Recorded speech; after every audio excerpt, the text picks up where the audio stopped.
Bonjour et bienvenue au rendez-vous de l'expérience client. Je suis ravie de vous retrouver pour cette 5e saison qui sera donc consacrée à l'IA. Je suis en compagnie de Stéphane Saval. Bonjour. Bonjour Stéphane. Et de Sébastien Acedo. Bonjour Sébastien. Bonjour. Du coup, les rendez-vous de l'expérience client, c'est une initiative organisée par Roham et Assurenco depuis 5 ans. Mais avant de parler de cette initiative-là, déjà parlons de vos organisations respectives. On commence par vous Stéphane ? Allez. Alors, Stéphane Saval, j'occupe actuellement chez NIT, un nouveau courtier qui a 2 ans d'existence, un poste très très sympathique puisque je suis en charge des projets stratégiques, donc en relation avec la direction et en parallèle, depuis 2009, donc nous avons créé avec Arnaud Ozat Assurenco. Assurenco, le business club de l'assurance qui fédère lors de ses grandes soirées networking, et la prochaine est au 15 mai sur une péniche juste en face de la Tour Eiffel, ça va être délicieux. Donc globalement, c'est 200 entreprises et plus de 300 personnes qui viennent maintenant dans ces soirées pour faire vraiment un accélérateur, un levier d'agenda et de rendez-vous. Et à côté, nous organisons, souvent en partenariat notamment avec Roham, des événements tels que celui-ci, ou alors dans d'autres formats avec des thématiques. Le dernier, c'était Cuisine et Connexion, pour effectivement essayer d'amener tous nos partenaires vis-à-vis d'une thématique donnée, d'approcher les enjeux et les facteurs clés de succès. Donc c'est une aventure qui a maintenant 15 ans d'existence, presque 16, puisqu'on est en 2005. Et voilà, donc on est en 2025. 2025, oui, 2025, oui. Pétard, vache.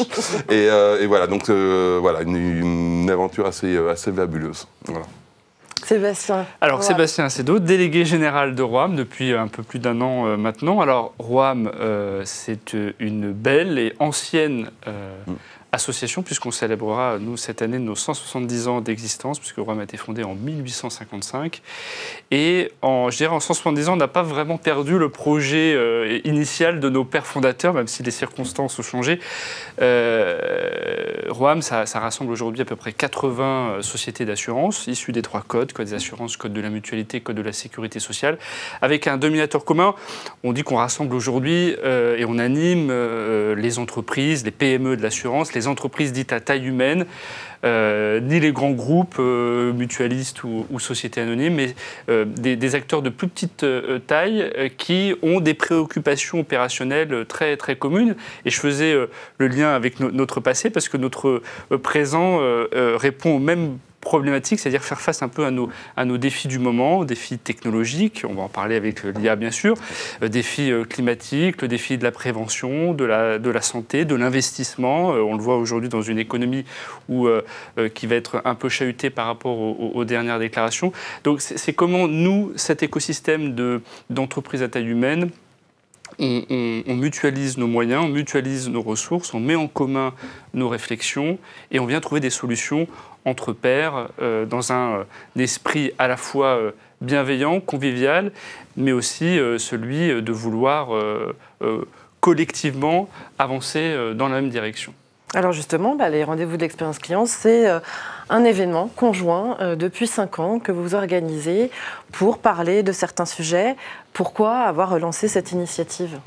En fait, c'est l'expérience client. Ça fait une dizaine d'années qu'Assurenco le draine et on échangeait il y a 5 ans avec Roham et c'était un sujet qui était vraiment d'actualité, qui va rester, je pense, d'actualité puisque maintenant c'est l'un des drivers essentiels. Et sous ce driver-là, on peut y mettre beaucoup de choses. On peut mettre de la technologie, donc avec l'IA, on peut mettre de l'organisation, on peut mettre énormément de choses. Et c'est l'un des drivers qui va faire en sorte de tisser un lien de confiance beaucoup plus fort, donc de sécuriser sa relation avec ses clients, que ce soit des mutualistes, des sociétaires, des assurés. Pour vraiment prendre en compte maintenant, il y a un client qui est là, et ce client qui paye, qui attend un service, eh bien, on doit le considérer comme tel et on doit écouter ses attentes, ses besoins dans un monde qui change. profonde mutation depuis tout le temps, et le monde change et c'est normal. Donc tout ça, comment les sociétés peuvent faire pour adapter l'ensemble de leur branche opérationnelle et leur vision des choses. Et on a décidé justement avec Roham de créer cet espace, ce lieu d'échange, où en fait on va mesurer un petit peu l'état de l'art aujourd'hui, et on le verra dans les capsules et dans les prochains épisodes, de comment en fait on s'organise, comment des nouveaux métiers émergent, comment des sociétés vont faire en sorte d'avoir un petit pas de côté pour pouvoir mettre en place des choses. Il y a des tests, il y a des POC, etc. Et puis tout le monde est engagé dans cette... Aujourd'hui, il me semble que tout le monde est engagé dans cette démarche, quel que soit le niveau où il peut jouer opérationnellement, quoi. Alors justement, on parle d'innovation, on parle d'évolution, on parle de remise en question. Là, on est en plein dedans. On va parler de l'IA cette année. L'IA, c'est un vrai sujet qui, évidemment, concerne tout le monde, que ce soit d'un point de vue personnel, professionnel, qui concerne toutes les entreprises et notamment l'assurance. Mais ça touche à des sujets quand même... des points de vue très spécifiques, que ce soit la réglementation, après comment on s'organise, la conduite du changement, etc. Pourquoi avoir choisi l'IA, du coup, Sébastien, cette année ? Alors déjà parce que ne pas en parler aurait été une erreur, et une erreur d'appréciation manifeste, puisque il suffit d'ouvrir un quotidien, de se rendre, d'assister à une conférence où on ne parle pas du mot IA. Néanmoins, une fois que j'ai dit ça, ça n'est pas se contenter ou de surfer sur une tendance qui serait celle d'une IA mania qui en resterait un peu à l'écume des choses. Nous, ce qui nous intéresse, et c'est bien pour ça qu'avec Assurenco, on est totalement en phase dans cette logique de un peu laboratoire R&D qu'on explore maintenant depuis 5 ans, c'est de se dire identifions les tendances qui, demain, rythmeront, enrichiront et transformeront l'expérience client. Donc l'IA, de fait, en 2025, ça nous semble être le bon moment. Pourquoi ? Parce qu'on a déjà, malgré tout, même si le thème est émergent, plutôt pour l'IA générative, l'IA un peu moins, parce que c'est quand même une technologie qui existe déjà depuis quand même quelques années, mais on arrive, je dirais, à un moment charnière où on commence un peu à voir un premier retour de la première vague de cas d'usage qui ont commencé à essaimer dans les organismes d'assurance, et pas seulement les grands groupes. On peut aussi s'immerger et intégrer des cas d'usage assez structurants pour le modèle d'affaires des assureurs dans des entreprises de taille plus modeste comme celle que Roham représente et anime. Donc voilà, on s'est dit qu'il y avait un momentum et que l'expérience client, au même titre que les autres directions métiers, n'échappait pas à ces transformations, à ceci près que l'expérience client, elle est sur une ligne de crête. Elle est sur la ligne de crête des back-office qui ont besoin, effectivement, grâce à l'IA, de s'enrichir et d'avoir des outils pour être plus efficaces, pour, je dirais, renforcer le pouvoir d'agir des collaborateurs.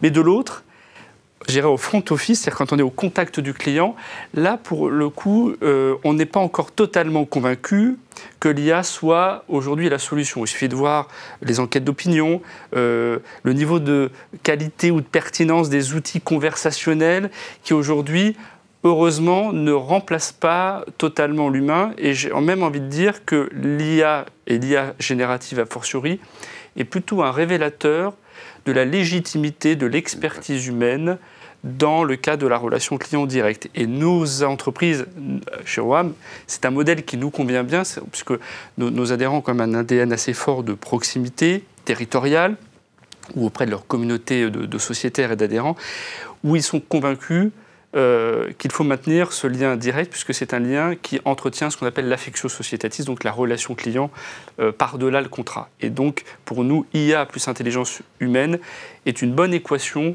pour pérenniser le modèle de nos adhérents.